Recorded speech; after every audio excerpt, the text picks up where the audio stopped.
ਅਸਲਾਮ ਵਾਲੇਕੁਮ ਦੋਸਤੋ, ਅੱਜ ਅਸੀਂ ਫਿਰ ਤੁਹਾਡੇ ਕੋਲ ਨਵੇਂ ਕਲਿੱਪ ਦੇ ਨਾਲ ਹਾਜ਼ਰ ਖਿਦਮਤ ਹਾਂ। ਅੱਜ ਦਾ ਵੀ ਸਾਡਾ ਕਲਿੱਪ ਜਿਹੜਾ ਨਾ ਸ਼ੀਆ ਸਾਡੇ ਦੋਸਤ ਜਿਹੜੇ ਨੇ ਇਕਬਾਲ ਧੂਮੀ ਸਾਹਿਬ ਉਹ ਲੈ ਕੇ ਆਏ ਨੇ ਤੇ ਉਹ ਆਂਦੇ ਸਨ ਪਏ ਕਿ ਯਾਰ ਤੁਹਾਡੇ ਸੁਨਨਤ ਵਾਲ ਜਮਾਤ ਦੇ ਮੌਲਵੀ ਐਵੇਂ ਮੈਂਬਰਾਂ ਦੇ ਬਹਿ ਕੇ ਤੇ ਲਲਕਾਰੇ ਮਾਰਦੇ ਨੇ, ਐਡੇ ਐਡੇ ਵੱਡੇ ਬਾਂਗੇ ਅੜਦੇ ਨੇ ਔਰ ਬੜੇ ਬੜੇ ਜਨਾਬ ਜੀ ਉਹ ਚੈਲੰਜ ਕਰਦੇ ਫਿਰਦੇ ਨੇ ਇੱਕ ਦੂਏ ਨੂੰ ਤੇ ਉਹਨਾਂ ਨੂੰ ਕੋਈ ਇਹ ਜਿਹੜੀ ਬੁਖਾਰੀ ਸ਼ਰੀਫ ਦੇ ਵਿੱਚ ਜਿਹੜੀਆਂ ਸ਼ੈਵਾਂ ਲਿਖੀਆਂ ਨੇ ਉਹਨਾਂ ਨੂੰ ਉਹ ਯਾਦ ਹੀ ਨਹੀਂ ਆਉਂਦੀ, ਇਹੋ ਜਿਹੀਆਂ ਗੱਲਾਂ ਉਹ ਦੱਸਦੇ ਹੀ ਨਹੀਂ। ਉਹ ਹੌਸਲਾ ਜਿਹੜਾ ਹੈ ਸੁਨਨਤ ਵਾਲ ਜਮਾਤ ਦੇ ਮੌਲਵੀਆਂ ਦੇ ਵਿੱਚ ਨਹੀਂ ਹੈ। ਉਹ ਅੰਮਾ ਆਇਸ਼ਾ ਦਾ ਹੌਸਲਾ ਵੇਖੋ ਕਿ ਉਹਨਾਂ ਨੇ ਉਹ ਗੱਲਾਂ ਬਿਆਨ ਕੀਤੀਆਂ ਨੇ ਕਿ ਜਿਹੜਾ ਅੱਜ ਦਾ ਕੋਈ ਮੌਲਵੀ ਮੈਂਬਰਾਂ ਤੇ ਬਿਆਨ ਹੀ ਨਹੀਂ ਕਰਦਾ, ਨਾ ਕਰਨਾ ਚਾਹੁੰਦਾ ਹੈ, ਨਾ ਲੋਕਾਂ ਨੂੰ ਅਵੇਅਰਨੈਸ ਦੇਣਾ ਚਾਹੁੰਦਾ ਹੈ।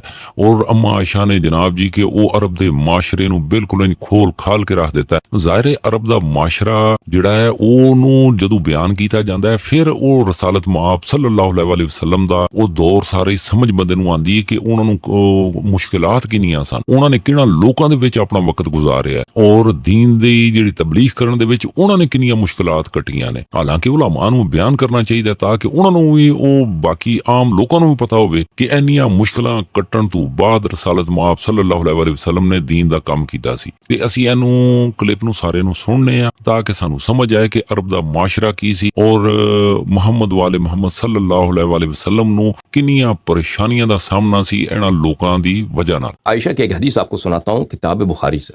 ये किताब है बुखारी छाप दार हयात तुराथ अल अरबी जो सन 1422 में छपी है। मुलाज़ा फरमाइए यहाँ पे सफ़ा नंबर 944 में, ये सफ़े के आखिर में इस हदीस की इब्तिदा है, हदीस नंबर 5127। और ये भी कोई हदीस नहीं है, ये हदीस का नंबर तो दे दिया कि 5127। ये सब आयशा की बातें हैं, कोई हदीस है नहीं। अच्छा, अन्ना आयशा अखबरत हो, और वह कहते हैं कि मेरे खाला आयशा ने मुझे इस तरह खबर दिया है, उसने मुझे इस तरह सुनाया है। क्या सुनाया? अन्निकाह फिल जाहिलियत अला अरबा कान अला अरबअत अनहा। जाहिलियत के ज़माने में 4 किस्म के निकाह होते थे। फनिकाह मिनहा निकाहुन नास अल-यौम, वो एक निकाह था जो शरीफ लोगों का था, जो ऐसे आज है कि एक मर्द जाके किसी औरत की खासगारी करता है, रिश्ता मांगता है, शादी हो जाती है, आपस में रहते हैं, बच्चे पैदा होते हैं, ठीक है ना। ये एक है। निकाहुन आखर, एक निकाह है, ये इस तरह होता था कि उसको बोलते हैं निकाहुल इस्तिबदा। निकाहुल इस्तिबदा, इस्तिबदा बोलते हैं कि किसी शख्स से नस्ल लेना है। वो किस तरह होता था? आयशा कहती हैं कि शौहर अपने औरत से शौहर का औरत है, ठीक है, वाइफ है, ज़ौजा है, जब वो हैज हो जाती, हैज से पाक हो जाती तो उसके साथ वो नज़दीकी नहीं करता, उसके साथ वो हमबिस्तर नहीं होता, और उससे कहता है अरसिली इला फुलानिन फस्तबज़ई मिन्हु वयअतज़िलुहा ज़ौजुहा वला यमुस्सुहा अबदा हत्ता यतबय्यन हम्दुहा मिन ज़ालिका अर्रजुल अल्लज़ी तस्तबज़िउ मिन। जब वो उस हैज से पाक होती है तो उसके साथ हमबिस्तर नहीं होता, उससे कहता है जाओ फलाने शख्स के पास और उससे मेरे लिए हामिला बन जाओ, उससे मेरे लिए क्या करो, है नस्ल कसब करो। ये अरब करते थे, ठीक है ना। आयशा कह रही ਦੋਸਤੋ ਇਹ ਪਹਿਲਾ ਨਿਕਾਹ ਤੇ ਕੋਈ ਸਾਨੂੰ ਸਮਝ ਆ ਜਾਂਦੀ ਏ ਕਿ ਕੋਈ ਸ਼ਰੀਫ ਆਦਮੀ ਦਾ ਚਲੋ ਇੰਜੀ ਨਿਕਾਹ ਹੁੰਦਾ ਹੈ ਤੇ ਉਹ ਆਪਣੇ ਉਹਦੀ ਫਿਰ ਮੀਆਂ ਬੀਵੀ ਦੇ ਮਲਾਪ ਦੇ ਨਾਲ ਦਾਰੇ ਫਿਰ ਔਲਾਦ ਅੱਲਾਹ ਪਾਕ عطا ਕਰ ਦਿੰਦਾ। ਲੇਕਿਨ ਇਹ ਦੂਸਰਾ ਜਿਹੜਾ ਹੈ ਕਿ ਦੋਏ ਮੀਆਂ ਬੀਵੀ ਇਹ ਕੋਈ ਵਾਰਦਾਤੀਏ ਜੇ ਨੇ ਕਿਹੋ ਜਿਹਾ ਕੰਮ ਕਰਦੇ ਨੇ। ਵੇਖੋ ਹੁਣ ਅੰਮਾ ਦੀ ਇਸ ਉਮਤ ਦੇ ਨਾਲ ਹਮਦਰਦੀ ਕਿੰਨੀ ਹੈ ਕਿ ਉਹ ਅਵੇਅਰਨੈਸ ਦਿੰਦੇ ਨੇ ਪਏ ਕਿ ਬਈ ਇਹੋ ਜਿਹੇ ਵੀ ਕੰਮ ਦੁਨੀਆ ਤੇ ਹੁੰਦੇ ਨੇ ਤੇ ਅੱਖਾਂ ਸ਼ੱਖਾਂ ਬੰਦਾ ਖੋਲ ਕੇ ਰੱਖਦਾ ਹੈ ਤਾਂ ਕਿ ਬੰਦੇ ਨੂੰ ਸਮਝ ਰਵੇ ਹੁੰਦਾ ਕੀ ਹੈ ਪਿਆ। ਬਈ ਇੱਕ ਬੰਦਾ ਹੈ ਉਹ ਬਦਸ਼ਕਲਾ ਜਿਹਾ ਹੈ ਤੇ ਉਹ ਕਰਦੇ ਕੀ ਨੇ ਕਿ ਜਨਾਬ ਜੀ ਕਿ ਉਹ ਕਿਸੇ ਹੋਰ ਬੰਦੇ ਵਾਲੇ ਪਾਸੇ ਟੋੜ ਦਿੰਦੇ ਨੇ। ਉਹ ਜਿਸ ਤਰ੍ਹਾਂ ਹੁੰਦਾ ਹੈ ਨਾ ਕਿ ਪਾਕਿਸਤਾਨ ਦੇ ਵਿੱਚ ਕੋਈ ਮੁਸਲਮਾਨ ਆਦਮੀ ਨੇ ਤੇ ਉਹ ਅਗਰ ਕੋਈ ਚਾਹ ਬਣਾਉਂਦੇ ਨੇ ਤੇ ਉਹਦੇ ਵਾਸਤੇ ਵੀ ਤੁਹਾਨੂੰ ਚਾਹੀਦਾ ਕੀ ਹੈ, ਪਾਣੀ ਚਾਹੀਦਾ ਹੈ, ਪਤੀਲੀ ਚਾਹੀਦੀ ਹੈ, ਫਿਰ ਦੁੱਧ ਚਾਹੀਦਾ ਹੈ, ਫਿਰ ਪੱਤੀ ਚਾਹੀਦੀ ਹੈ ਤੇ ਚੀਨੀ, ਤੇ ਇਹਦੇ ਨਾਲ ਹੀ ਸਾਰੀ ਚਾਹ ਬਣ ਜਾਂਦੀ। ਤੇ ਇਹ ਜਿਹੜੇ ਇੰਡੀਆ ਵਾਲੇ ਜਿਹੜੇ ਹਿੰਦੂ ਨੇ ਤੇ ਇਹ ਵੀ ਇਸੇ ਤਰੀਕੇ ਨਾਲ ਇਸੇ ਫਾਰਮੂਲੇ ਦੇ ਨਾਲ ਵੀ ਉੱਥੇ ਵੀ ਚਾਹ ਬਣ ਜਾਂਦੀ ਹੈ ਨਾ। ਇਹ ਸਾਰਾ ਸਿਲਸਿਲਾ ਦੱਸਦੇ ਨੇ ਪਏ ਕਿ ਬਈ ਕੋਈ ਵੀ ਮੀਆਂ ਬੀਵੀ ਨੇ ਤੇ ਉਹ ਆਪਸ ਵਿੱਚ ਅੰਡਰਸਟੈਂਡਿੰਗ ਉਹਨਾਂ ਦੀ ਕੋਈ ਹੋ ਜਾਂਦੀ ਹੈ ਤੇ ਉਹ ਤੱਕ ਕਿ ਖੂਬਸੂਰਤ ਜਿਹਾ ਕਿਧਰੋਂ ਜਨਾਬ ਜੀ ਬੰਦਾ ਹੈ ਤੇ ਉਧਰੋਂ ਔਲਾਦ ਆ ਜਾਏ। ਬਈ ਚਾਹ ਘਰ ਨਹੀਂ ਬਣਾਈ ਕਿਸੇ ਪਾਸੋਂ, ਉਹ ਕਿਸੇ ਕੋਲੋਂ ਮਦਦ ਲੈ ਲਈ, ਬੈਟਰੀ ਚਾਰਜ ਕਰਵਾ ਲਈ, ਇਹ ਬੁਰਾ ਕੰਮ ਹੈ। ਤੇ ਅੰਮਾ ਜੀ ਇਸ ਉਮਤ ਦੇ ਨਾਲ ਹਮਦਰਦੀ ਕਰਕੇ ਤੇ ਇਹ ਵੀ ਗੱਲ ਉਹਨਾਂ ਨੇ ਦੱਸ ਦਿੱਤੀ ਹੈ। उससे मेरे लिए तुम क्या करो, हामिला बन जाओ, मेरे लिए बेटा बनाओ फलान मर्द से। और वो जाती थी वहां पर उस शख्स के साथ, मसलन कुछ जो अपना मुंह काला करती थी, اور واپس آتی تھی تو اس وقت تک کہ یقین ہو جائے کہ واقعاً حامل ہو چکی ہے، اس کا شوہر اس کے ساتھ ہم بستر نہیں ہوتا تھا. ٹھیک ہے نا. وہ یہ کس لیے کرتے تھے؟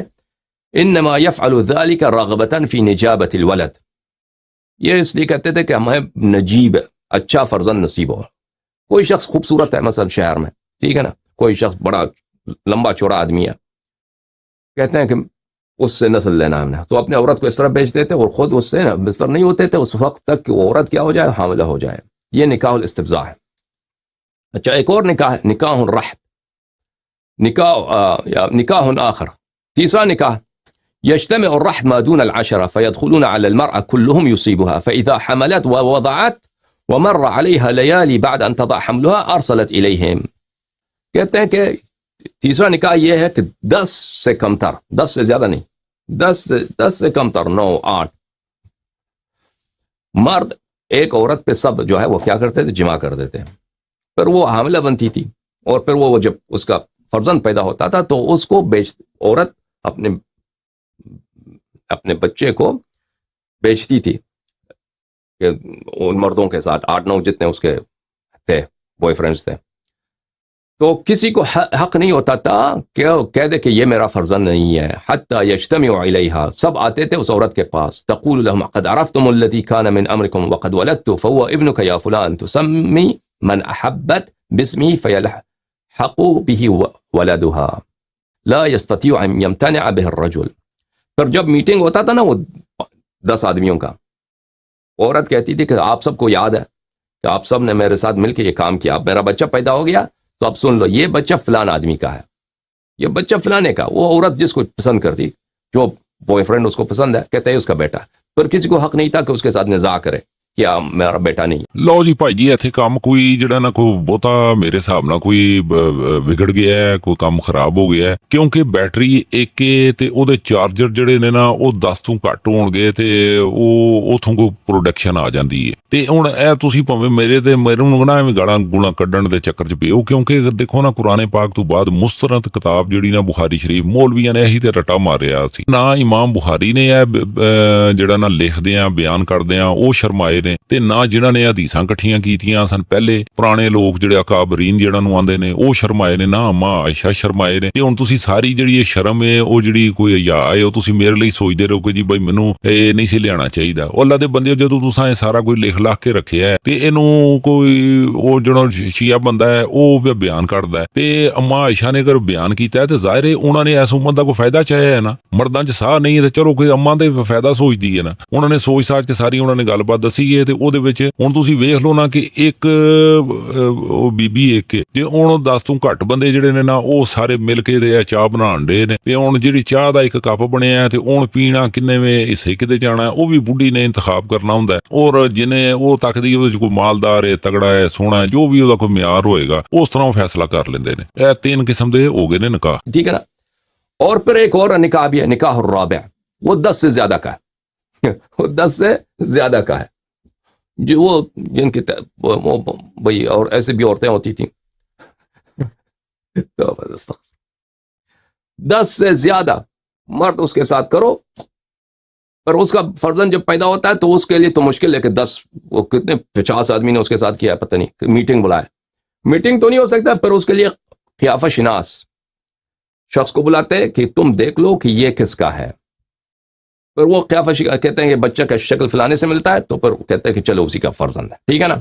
ਉਹ ਲਓ ਜੀ ਭਾਈ ਜੀ ਇੱਥੇ ਹੁਣ ਕੀ ਬੰਦਾ ਕਰੇ, ਇੱਥੇ ਤੇ ਬਈ ਚਾਹ ਦਾ ਭਾਈ ਇੱਕ ਕੱਪ ਬਣਨਾ ਤੇ ਉਹਨੂੰ ਬੰਦੇ 45 ਕੁ ਪੈ ਗਏ ਨੇ, ਉਹ ਲੱਗੇ ਨੇ ਸਭ ਕਾਰਾਗਰੀ ਆਪਣੀ ਆਪਣੀ ਕਰਦੇ ਨੇ ਪਏ. ਉਹ ਫਿਰ ਆਖਰ ਤੇ ਜਿਹੜੀ ਵੀ ਕਮੇਟੀ ਨਿਕਲਦੀ ਏ ਜਾਂ ਜਿਹੜੀ ਜੋ ਵੀ ਹੱਥੇ ਆਇਆ ਜਨਾਬ ਜੀ, ਤੇ ਉਹ ਫਿਰ ਜਨਾਬ ਜੀ ਬੜਾ ਹੀ ਔਖਾ ਕੰਮ ਹੈ. ਫਿਰ ਉਹ ਜਿਹੜੇ ਸ਼ਕਲ ਸ਼ਨਾਸ ਹੁੰਦੇ ਨੇ ਨਕਸ਼ ਵੇਖ ਕੇ ਤੇ ਪਛਾਣਨ ਵਾਲੇ ਉਹ ਆ ਕੇ ਤੇ ਉਹ ਫਿਰ ਫੈਸਲਾ ਕਰਦੇ ਸਨ ਭਾਈ ਇਹਨੇ 45 ਬੰਦਿਆਂ ਚੋਂ ਕਮੇਟੀ ਕਿਹਦੀ ਨਿਕਲੀ ਹੈ. ਇਹ ਬਹੁਤ ਹੀ ਕੰਮ ਹੀ ਬੇੜਾ ਕਰਕੇ ਇਹ ਸਾਰੇ ਦਾ ਸਾਰਾ ਤੁਹਾਡੇ ਸਾਹਮਣੇ ਅਰਬ ਦਾ ਮਾਸ਼ਰਾ ਜਿਹੜਾ ਨਾ ਉਹ ਤੁਹਾਨੂੰ ਸਮਝ ਆ ਗਿਆ. ਫਿਰ ਇਹਦੇ ਵਿੱਚੋਂ ਹੀ ਤੇ ਉਹ ਉਦੋਂ ਦਾ ਰਸਾਲਤ ਮਾਫ ਸੱਲੱਲਾਹੁ ਅਲੈਹਿ ਵਸੱਲਮ ਦਾ ਵਾਹ ਪੈ ਗਿਆ ਇਹੋ ਜਿਹੇ ਲੋਕਾਂ ਦੇ ਨਾਲ. ਤੁਸੀਂ ਅੰਦਾਜ਼ਾ ਲਾਓ ਨਾ, ਫਿਰ ਤੁਸੀਂ ਸੋਚਦੇ ਹੋ ਕਿ ਜਨਾਬ ਜੀ ਕਿ ਨਬੀ ਪਾਕ ਸੱਲੱਲਾਹੁ ਅਲੈਹਿ ਵਸੱਲਮ ਨੂੰ ਤਾਇਫ ਦੇ ਵਿੱਚ ਜਨਾਬ ਜੀ ਉਹਨਾਂ ਨੇ ਕੋਈ ਪੱਥਰ ਮਾਰੇ, ਉਹ ਲਹੂ ਲੁਹਾਨ ਕਰ ਦਿੱਤਾ. ਫਿਰ ਉਸ ਤੋਂ ਬਾਅਦ ਉਹਨਾਂ ਦੇ ਨਬੀ ਪਾਕ ਸੱਲੱਲਾਹੁ ਅਲੈਹਿ ਵਸੱਲਮ ਦੇ ਉਹ ਉਹਨਾਂ ਨੂੰ ਇਹ ਜਿਹੜੇ ਸਨ ਉਥੇ ਅਰਬ ਦੇ ਹੀ ਜਿਹੜੇ ਸਨ ਬੱਚੇ ਸਨ ਉਹ ਆ ਕੇ ਤੇ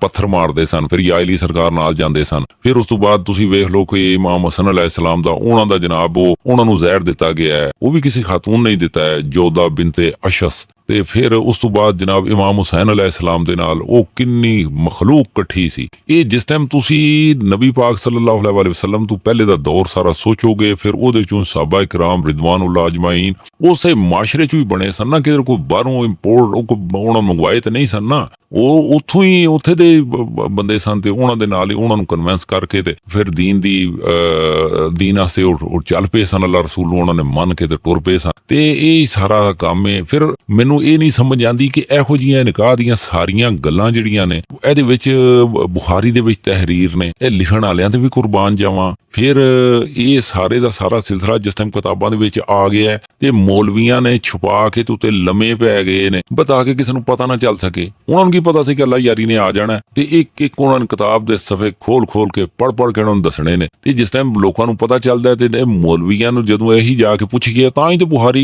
ਕਿਸੇ ਮੌਲਵੀ ਕੋਲ ਜਾ ਕੇ ਮੰਗੋ ਕਿ ਮੈਂ ਬੁਖਾਰੀ ਪੜ੍ਹਨੀ ਹੈ, ਤਾਂ ਬੁਖਾਰੀ ਪੁੱਛਦਾ ਕਿਹੜਾ ਬਾਬ ਪੜ੍ਹਨਾ ਵਿੱਚੋਂ, ਉਹ ਪੂਰਾ ਇੰਟਰਵਿਊ ਕਰਦਾ, ਤਲਾਸ਼ੀ ਲੈਂਦਾ ਤੁਹਾਡੇ ਉੱਥੇ ਖਲੋਤੇ। ਜੇ ਮੇਰੇ ਹਿਸਾਬ ਨਾਲ ਇਹਨਾਂ ਮੌਲਵੀਆਂ ਨੂੰ ਵੀ ਕੋਈ ਯਾ ਕਰਨੀ ਚਾਹੀਦੀ ਹੈ, ਸ਼ਰਮ ਕਰਨੀ ਚਾਹੀਦੀ ਹੈ। ਇਹੋ ਜਿਹੀਆਂ ਅਗਰ ਕੋਈ ਗੱਲਾਂ ਵਿੱਚ ਲਿਖ ਛੜੀਆਂ ਨੇ ਭੈੜੀਆਂ ਚੰਗੀਆਂ ਜੀਆਂ, ਫਿਰ ਬੁਖਾਰੀ ਸ਼ਰੀਫ ਦੇ ਵਿੱਚ ਹੀ ਇੱਕ ਹਦੀਸ ਮੁਬਾਰਕਾ ਉਹਦਾ ਮਫਹੂਮ ਇੰਜ ਕਿ ਜਿਸ ਚੀਜ਼ पे तुम्हें शक पड़ जाए उसे छोड़ दो। ਹੁਣ ਕੰਮ ਇਸ ਤਰ੍ਹਾਂ ਦਾ ਕਿ ਅਰਬ ਦਾ ਮਾਸ਼ਰਾ ਵੀ ਦੱਸ ਕੇ ਫਿਰ ਉਸ ਤੋਂ ਬਾਅਦ ਜਨਾਬ ਜੀ ਕਿ ਉਹ ਫਿਰ ਸਾਨੂੰ ਸ਼ੱਕ ਹੀ ਪਵਾਉਂਦੇ ਉਹ ਸਹਾਬਾ ਇਕਰਾਮ ਰਿਦਵਾਨੁੱਲਾਹ ਅਜਮਾਈਨ ਤੇ ਕਿ ਬਈ ਕੌਣ ਕਿੰਜ ਬਣਿਆ ਹੋਏਗਾ, ਕੌਣ ਕਿ ਜ਼ਾਹਿਰ ਪਹਿਲੇ ਨਿਕਾਹ ਦੇ ਹੁੰਦੇ ਕੋਈ ਨਹੀਂ ਸਨ। ਮਤਲਬ ਹਰ ਘਰ ਚ ਚਾਹ ਤੇ ਬਣ ਜਾਂਦੀ ਸੀ, ਭਾਵੇਂ ਮੁਸਲਮਾਨ ਹੋਵੇ ਤੇ ਭਾਵੇਂ ਕਾਫਰ ਹੋਵੇ, ਨਿਕਾਹ ਹੋਇਆ ਜਾਂ ਨਹੀਂ ਹੋਇਆ, ਚਾਹ ਤੇ ਬਣਨੀ ਤੇ ਪ੍ਰੋਸੈਸ ਤੇ ਇੱਕ ਹੀ ਹੈ ਨਾ। ਉਹਦੇ ਵਾਸਤੇ ਕਿਹੜਾ ਕੋਈ ਐਡਾ ਕੋਈ ਸੈਂਸੀ ਹੋਰ ਕੋਈ ਕੰਮ ਕਰਨਾ ਪੈਂਦਾ ਸੀ। ਤੇ ਬੜਾ ਹੀ ਵੈਸੇ ਨਾ ਇੱਕ ਸ਼ਰਮ ਵਾਲਾ ਕੰਮ ਹੈ। ਇਹ ਗੱਲਾਂ ਹਕੀਕਤ ਹੈ ਨੇ ਜਾਂ ਨਹੀਂ ਨੇ, ਬੁਖਾਰੀ ਚ ਬਾਹਰ ਲਿਖੀਆਂ ਨੇ, ਕਿਉਂਕਿ ਉਹਨੇ ਦੱਸ ਦਿੱਤਾ ਕਿ ਹਦੀਸ ਨੰਬਰ ਜਿਹੜੀ ਨਾ 5127 ਹੈ, ਉਹਦੇ ਚ ਜਨਾਬ ਹਾਜੀ ਉਰਵਾ ਸਾਹਿਬ ਉਹ ਬਿਆਨ ਕਰਦੇ ਨੇ ਪਏ ਅੰਮਾ ਆਇਸ਼ਾ ਤੋਂ, ਤੇ ਹੁਣ ਕੋ ਕੰਮ ਹੈ ਕੋ ਕਰਨ ਵਾਲਾ। ਇਹ ਸਾਰੀਆਂ ਗੱਲਾਂ ਲਿਖ ਕੇ ਇਹਨਾਂ ਨੇ ਰੱਖੀਆਂ ਨੇ ਤੇ ਬਈ ਇੰਜੀ ਇਹ ਛਾਪਰ